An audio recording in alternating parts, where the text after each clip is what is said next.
Up on the vast Liverpool Plains in northern New South Wales is a little place called Breezer. It's a ripper of a spot, prime farming country, and it's also just down the road from Gunnedah, famous for being the koala capital of the world. And we all know how much we love our koalas, right? Aww. Except when they get in the way of progress. And that's where Chinese-owned Shenhua Mining comes in. You see, Shenhua Mining wants to improve the area by getting rid of those unsightly koalas, tearing a giant hole in the ground, and start mining coal 24/7, so people overseas can set fire to a rock and get asthma. How big is the hole? Well, the entire project is expected to cover around 35 square kilometers, or roughly 28,000 Olympic swimming pools. And with a project of that magnitude, there's bound to be some collateral damage, which means these guys are going to have to make some alternative living arrangements. Now, Shenhua aren't suggesting that turning all this into the surface of the moon won't have an impact on local koala populations. In fact, the koala plan of management produced by Shenhua spells it out very clearly. This project will impact directly on koala habitat by disturbances associated with the proposed development. Come to think of it, that might well be the understatement of the century. You see, like other animals, koalas aren't very good at living where nothing exists. The same management plan also says the following indirect impacts may occur: an increase in road and train injuries, mortalities, habitat degradation, increased predation, increased evidence of disease, increased risk of fire, and physical injury. So Shenhua have done their homework and have come to the conclusion that turning woodland forest into a scene from Mad Max may have an impact on the koalas in the region. But you can't have a koala plan of management without a plan, and you better believe that Shenhua has a plan, and it is. So do they actually have a plan? Oh, well, one of their ideas was this. The animals will be encouraged to naturally move away from the habitat that is being cleared. Presumably that encouragement will start off quite gently with some subliminal koala advertising, maybe some sponsored tweets, followed up with cold calling, and then releasing a pamphlet letting them know their home is about to be destroyed. Then you'd imagine the encouragement would become a bit more intense, involving lots of heavy machinery, making sure every tree ends up horizontal, and generally making the whole place a lot less fun to live in. But here's the problem. Contrary to those rumors you've definitely heard, koalas aren't known for their migratory behavior.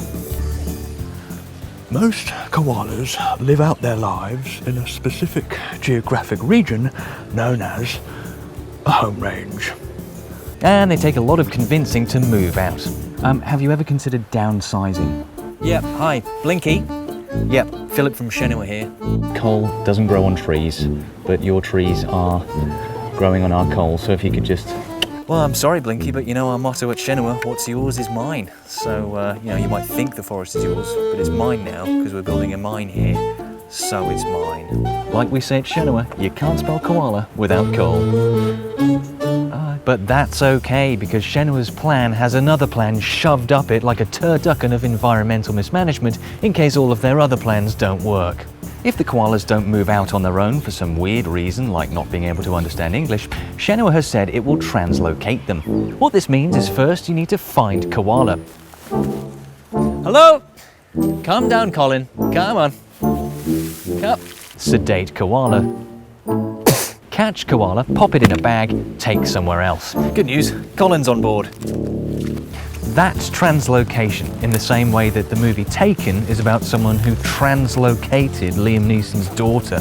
It's also not very good for the koalas, especially when it goes a bit wrong, which it frequently does.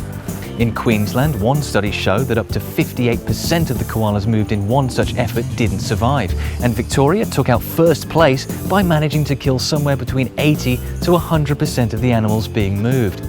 But you know what they say, if a translocated koala dies in a forest and no one's around to hear it, approve a mine.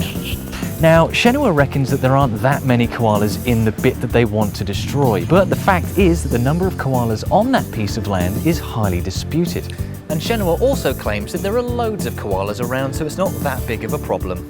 However, people who do know a thing or two about koalas are pointing out that the local koala population in the area has crashed, down by around 70% over the past 6 years. So any amount of koala is a significant amount of koala, because there aren't that many koalas anywhere anymore. That's why koalas are listed as a threatened species in eastern Australia. And hey, that's where they want to build their massive coal mine. What are the odds? Oh. Not you, you're fine. He's not, he'll die.